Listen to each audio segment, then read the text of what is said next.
In today's video, I'm going to teach you how to justify text in Notion.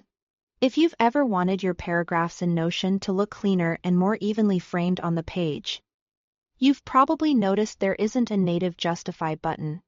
The good news is here is a simple layout technique that gives you a similar polished effect.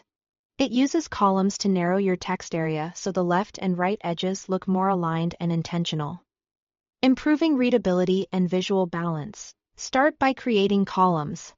In any text area, type the /command /col2 to create 2 columns, or /col3 to create 3. As soon as you confirm, Notion will split your page into equal columns. 2 columns work well for wider pages, while 3 columns give you a slimmer center area to work with.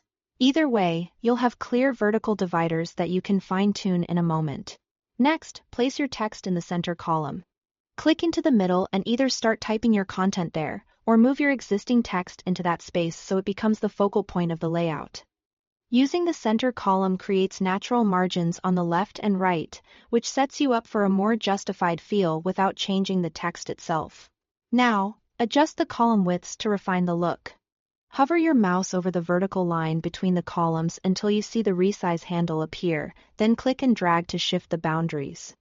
Make the center column a bit narrower to constrain the text. This reduces long line lengths, tightens the ragged edges, and helps the paragraph edges appear more consistent across lines. Small, gradual adjustments are best. Nudge the borders until the text looks balanced to your eye.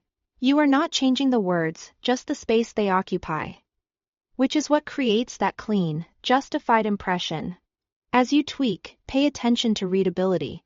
A center column that's too wide can look loose and uneven. Too narrow can feel cramped. Aim for a comfortable width where your lines are easy to scan and the edges look tidy.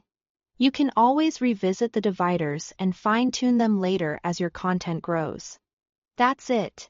By creating columns with the /col2 or /col3 command, placing your text in the center column and dragging the vertical borders to adjust the width, you'll achieve a crisp, more justified appearance in Notion without any complicated formatting. Thanks for watching.